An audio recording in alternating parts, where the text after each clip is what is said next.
We are very, very honored to have the Bishop of the Karachi and Balochistan Diocese with us. And, he is a long campaigner of civic service, civil rights. Bishop John's efforts are central to fostering spiritual growth and unity within the diocese, and he is overseeing the historic Holy Trinity Cathedral here. And we would like to hear from him, especially in the context of the recent very, very unfortunate incidents, as well as the, because all the speakers had touched upon what the state does and what it does not do. And if I can just take everybody back to 2014 and that horrific bombing of the All Saints Church in Peshawar, in which over 125 lives were lost. And after that, the state action, because of social pressure, resulted in a commission by Justice Tasadduk Hussain Jilani. And it had a report, and it did not only focus on the plight of the Christians in Pakistan. It was basically about how the minorities are being treated and what needs to be done to be fair to them and to mainstream them and not treat them as a minority but as full equal citizens of Pakistan. And I know that as a journalist who has been part of other forums for pluralism and diversity, we have been calling repeatedly for the implementation in letter and in spirit of the Tasadduk Hussain Jilani report. And unless and until those intents translate into action, I don't think we will see a change. And that is something, that concerns me as an individual and as a Pakistani and as a citizen who wants to see all our fellow Pakistanis be treated equally. Please join us here. Thank you very much, Madam Afia, to present me this dice.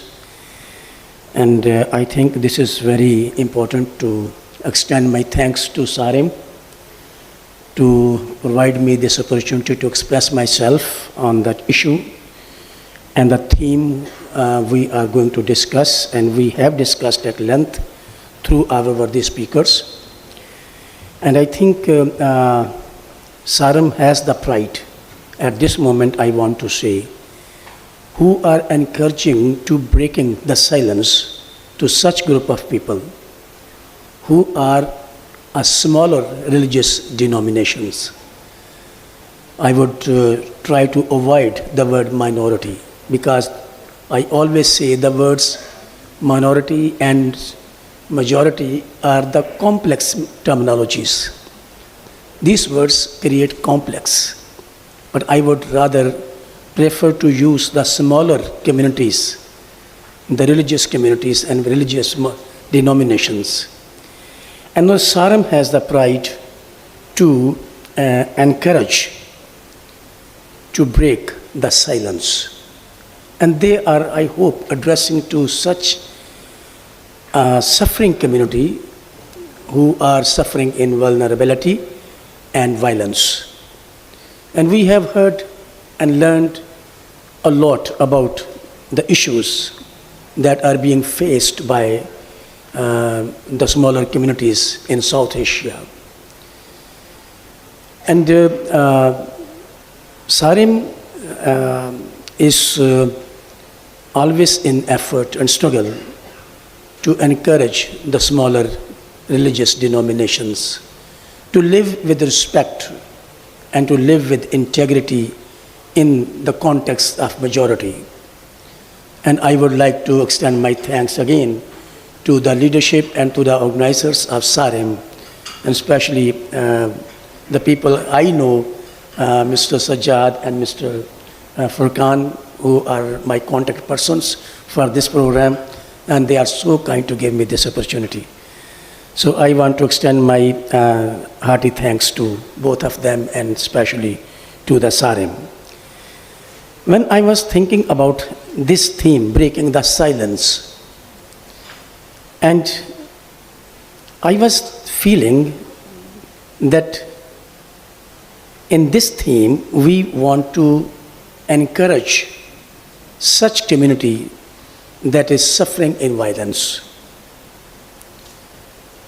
In terms of violence recently in Pakistan and in India, I just want to refer the incidents happened in Manipur and then Jodhamala and recently in Sargodha, where people were just suffered because of their faith and because of their being from the smaller denomination.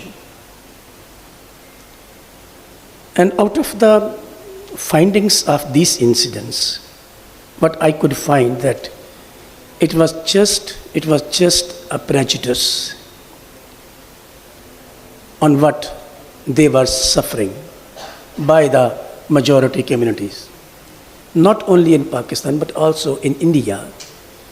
And if we remind all the factors what our worthy speakers, international speakers, has pointed out and identified the situations around the South Asia, the people are being suffered from the majority community. Whether the smaller community, the religious smaller communities are in Pakistan, are in India, or in other South Asian countries, where there the people are in smaller denominations, they are being suffered by the majority communities. Here in Pakistan, we the Christians are smaller religious denomination. And like we, there are some other smaller religious denominations like Hindus, like Sikh, like other Parsis, etc. But when we go to India, there are the smaller religious denominations wherein the Muslims are also counted. So Muslims are in smaller religious denomination in India, and they are being suffered by the majority community in India by Hindus. It's a very very terrible phenomena all over the world. Everywhere in the world, the smaller communities are being pressurized and being suffered by the majority communities. So this is a very common factor around the world. But this time, if we want to encourage the vulnerable and the community who are under violence, we need to dig out what are the factors, what are the motives of these abuses and violences. Because we have counted a long list of abuses and violences, and we have heard from our worthy speakers international. And there are many aspects of violence happening in society, not only in Pakistan, but also in India and Nepal and Bangladesh and Thailand and other countries, in Sri Lanka, etc. But when the Saram is saying, let's break the silence, the Saram is wanting me to discuss examining violence against minority women within South Asian region and beyond.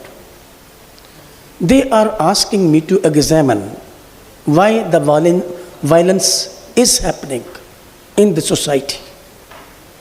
And if we want to examine the reasons, the motives, the objectives of violence, I just want to highlight some issues and some reasons behind the violence. And violence, when we count the violence in Pakistan, and especially to the women side of the society, the forced conversion and the forced marriages are very highly polarized issues in Pakistan, and especially in interior Sindh.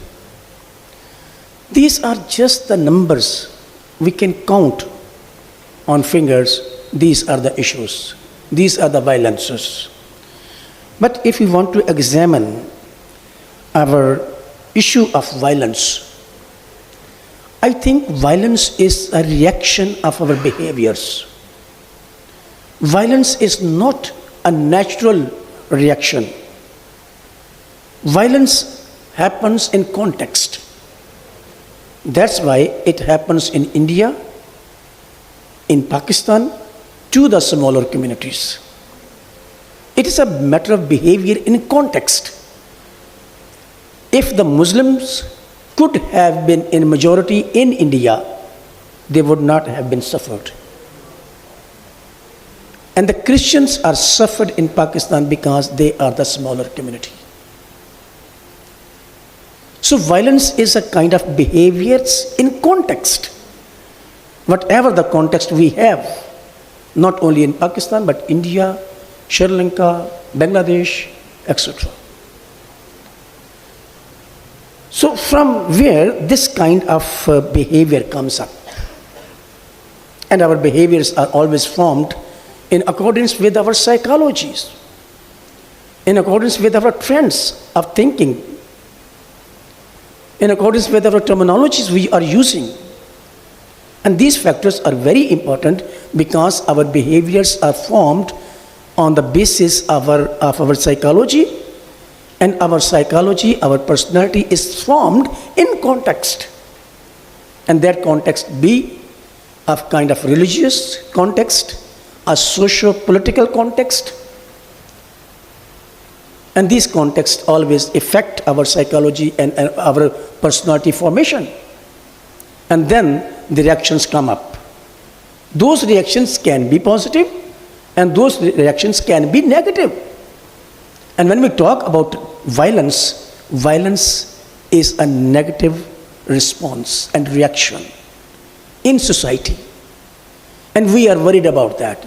And we are saying, open your mouth and break the silence.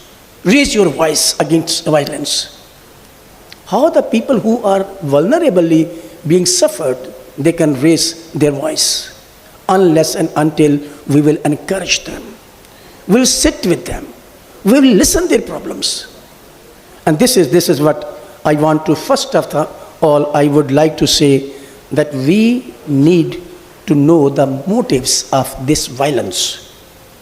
What are the factors that motivates us to do these kind of activities of violence to the smaller religious communities in society? This is very important. And I want to identify 3 areas of motives of violence that motivate the people to do the activities of violence in society. The first thing is very popular, male dominating mindset. This is a matter of our culture. That is not a matter of our religion. Male dominating mindset is not a matter of religion or of faith. It's a matter of our culture. Because the Asian people are always in mindset of dominating, male dominating. The first thing that motivates us to be in that kind of violence, that is domination. Male domination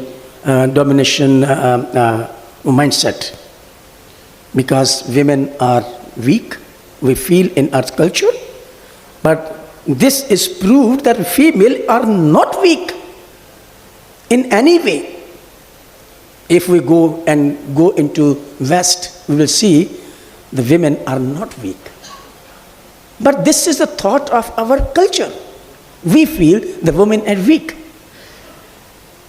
And their being weak is our thought, the male thought, not the human thought. And the first thing we need to see, the mindset, male dominating mindset. And the second motivating thing in violence is majority dominating mindset. And majority, where the people are in majority and they feel the majority is authority. They have the right to rule. They have the right to handle. They have the right to control. As they wish, not in accordance with the ethics and the principles of living with each other. And this is a second factor, the motive where from the violence is coming up. The third thing of motivation of violence is socio-cultural and religious dominated mindset. We are religiously very strong. We are religiously in a big number. Therefore, this kind of status of being in big number of religiously that motivate me to do whatever you want and do whatever your religion says. No matter other religions accept that philosophy and thought or not, this is my right because I am in majority. I am a bigger community in religiously in society. Therefore, everything will happen in society because I am religiously strong. I am religiously a big community. So this is the third motivating factor in violence. And we need to address all these things if we want to eliminate violence. Not only in society but also in the women. What are the factors and reasons? And the factors are reasons of violence because of the motivation. The motivation of male dominating mindset, the motivation of majority dominating mindset, and the motivation of socio-cultural and religious dominating mindset. We are lacking the spirit of acceptance of women in society. We are not accepting women to be our leader. This is a matter of our psychology, our mindset, and we need to change that. And these are the factors: the lack of responsibility, lack of respect, lack of acknowledgement, and lack of identification of women in society. And we need to address all these things if we want to eliminate violence in South Asia. So violence is basically a reaction, as I was saying in the beginning.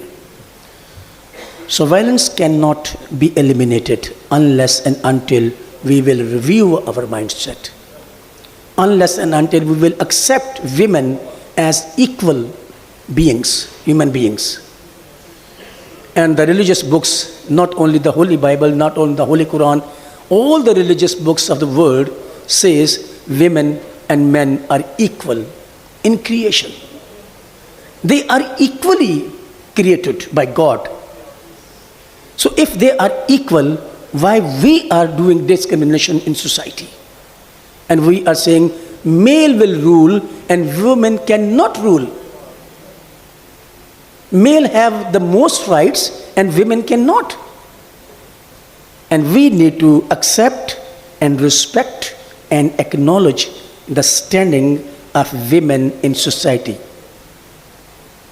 And this is very important factor that we need to come out of this dominating mindset being in South Asia if we want to eliminate violence not only in women but also in general in society.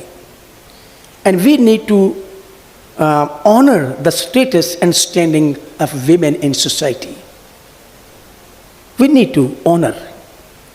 And this is the most lacking factor of our lives in society. The third thing I want to just say that we need to train our mind thoughts through workshops and conferences and debates and discussions. And unless and until we will not do this, we will do these kind of programs and arrange debates and programs and conferences, nothing will come out objectively and positively. We need to sit in context and try to change our mindset. And we need to change our terminologies, because there are so many terminologies we are using in our debates and discussions. Those terminologies are complex creating terminologies. For instance, in kind of interfaith harmony programs and where we want to eliminate some kind of issue in society, we use the word tolerance. And tolerance is a word of complex. Sympathy is a word of complex. Minority, majority is a word of complex. And we need to avoid the complex terminologies in our discussions and debates if we want to do something positive and good in the betterment of the society. This is what I want to say, in that we should keep struggling, because it is not a matter of one scientific laboratory test. It is a continuous struggle to make the behaviors better towards each other, so that we live in togetherness and to live with respect with each other and integrity. Then we will respect our women, then we will accept our women in society, and the society will be a beautiful place of living. God bless you.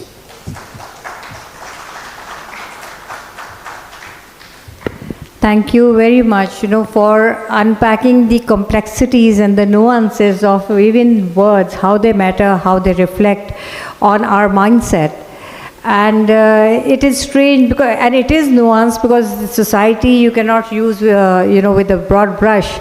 South Asian region is the first which has accepted the leadership of women. Bandra Naike was the first woman prime minister in the world. We've had Indira Gandhi.